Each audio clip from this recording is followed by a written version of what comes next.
diácono, evangelista e agora pastor, já fazendo também 4 anos junto com a igreja, para a glória do Senhor Jesus. Então, irmãos, não é brincadeira. Quando nós queremos fazer a obra de Deus, nós precisamos da unção de Deus. Para todo serviço de Deus é necessário, indispensável a unção de Deus sobre a nossa vida. Senão, irmãos, nada acontece, não conseguimos nada, não conseguimos ser crentes fiéis a Jesus, não conseguimos ganhar almas. Quando pregamos, nada acontece. Essas palavras não entram no coração das pessoas, porque não há unção de Deus sobre as nossas vidas. Por mais que se tenha sabedoria, por mais que se tenha conhecimento, se nossas palavras não forem ungidas por Deus, nada acontece. Nada acontece. Não toca os corações.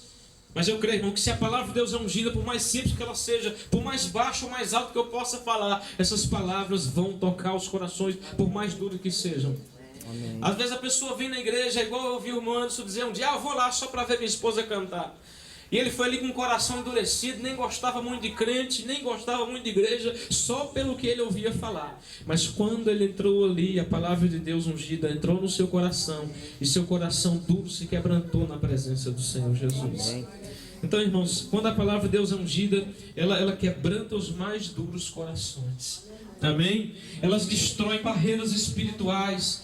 As palavras ungidas, irmãos, através de oração, através de adoração, elas tocam o coração de Deus. Estou dizendo palavras ungidas, amém? Não palavras bonitas, palavras ungidas, porque eu posso até falar mais bonito do que você, mas às vezes na sua simplicidade Deus recebe mais do que nas minhas palavras bonitas. Amém, irmãos? As minhas palavras podem ser bonitas, mas tem que ser ungida também. As suas palavras podem ser simples, a sua adoração, mas tem que ser ungida pelo Espírito Santo, pela unção de Deus, irmão, porque aí assim Deus vai receber. Lembre que a palavra de Deus diz lá em Romanos capítulo 8, que gemido se transforma em oração diante de Deus, irmão. Gemido se transforma em oração diante de Deus. Quando você não tem mais palavra, quando você já não tem mais força, você só consegue gemer. Mas o Espírito de Deus está em sua vida, a unção de Deus está em sua vida. Aquele gemido, irmão, ele sobe até a presença de Deus como uma oração, como palavras, como adoração. Amém? A igreja de hoje precisa mais do que nunca da unção de Deus, irmãos. Hoje nós precisamos mais do que nunca dessa unção do Senhor sobre as nossas vidas, porque os dias são maus, é tempo de esfriamento espiritual. A Bíblia diz, Jesus profetizou que nos últimos dias o amor se esfriaria no coração das pessoas por causa do aumento da iniquidade. Quanto mais a iniquidade aumenta no mundo hoje, quanto mais a injustiça aumenta, irmãos, mais o amor esfria no coração das pessoas. Mais a injustiça, mais há o pecado, mais há a maldade, e o amor se esfria. Já não há Deus, já não há sentimento de Deus no coração das pessoas, já não há mais respeito por Deus nos corações das pessoas.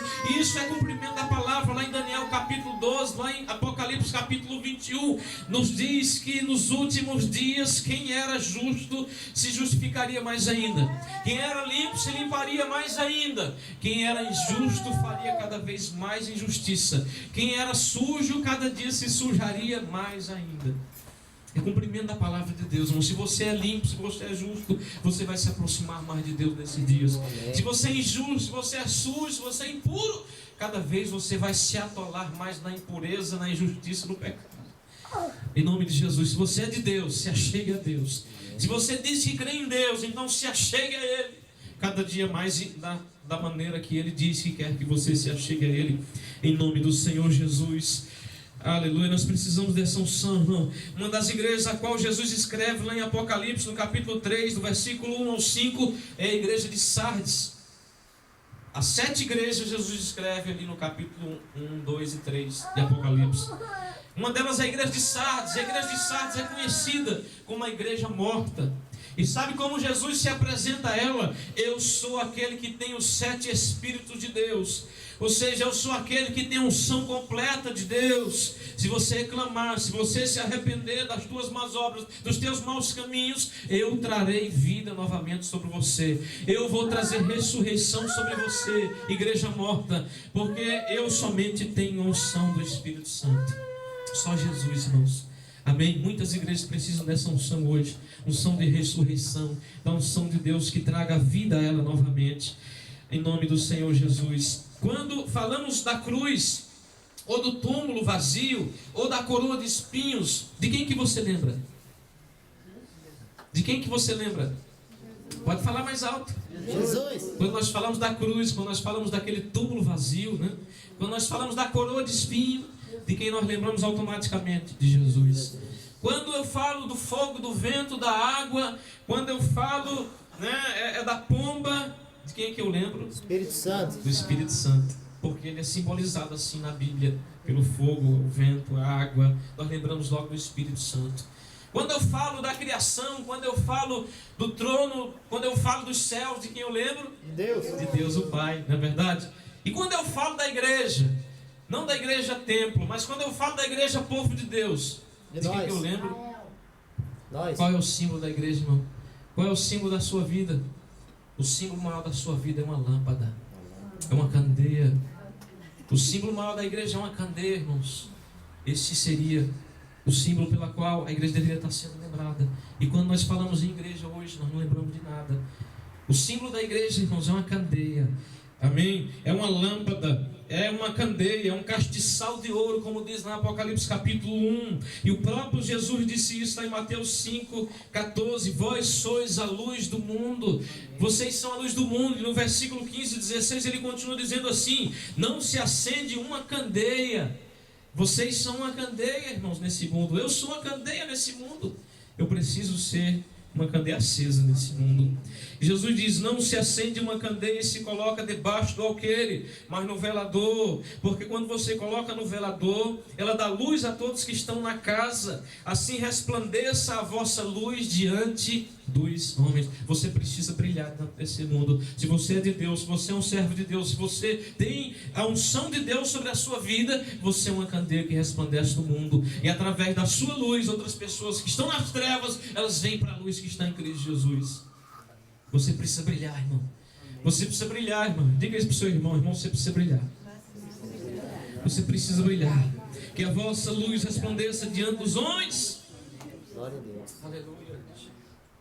Aleluia. Isaías 49,6 diz a palavra do Senhor: Deus te escolheu para ser luz dos povos. E Provérbios 4,18 diz a palavra do Senhor: a vereda do justo é como a luz da aurora. Quando você vai passando, você vai deixando uma luz, um brilho. E Provérbios 13,9 diz: a luz do justo traz alegria. Onde está um justo de Deus que tem luz na sua vida, ele traz alegria para um ambiente mais triste.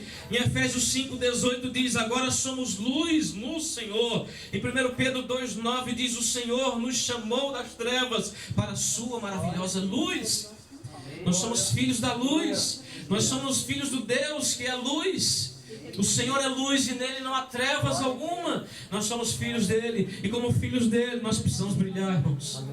Nós precisamos resplandecer. Que o mundo veja, que a vossa luz resplandeça diante dos homens, para a glória de Jesus. Essa luz não é sua própria. Essa luz ela é colocada por Jesus na sua vida, porque a unção vem dele para você. Nós precisamos dessa luz, irmãos, a cada dia. Essa luz ela tem se apagado em muitas vidas. Para que a lâmpada esteja acesa, ela precisa de unção.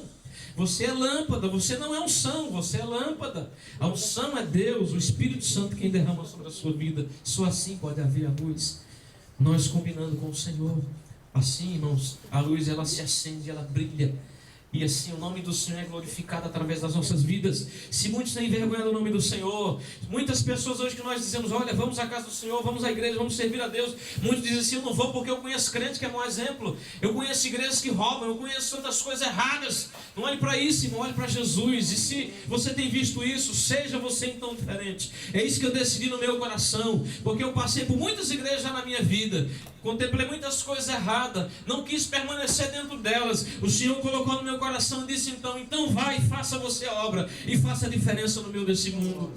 E é o que eu tenho procurado fazer, irmãos, nesses 7 anos que eu estou à frente da igreja, desde os 23 anos de idade, desde quando eu era diácono, sem minha vontade, porque a direção de uma igreja me chamou e disse: olha, você não pode deixar esse povo se dispersar, vai você é um diácono, sirva ao Senhor sobre eles, né? Coloque esse povo dentro do lugar, ensina a palavra. Eu não tinha nenhuma condição, irmão, mas eu fui pela fé, porque eu tinha ali aquela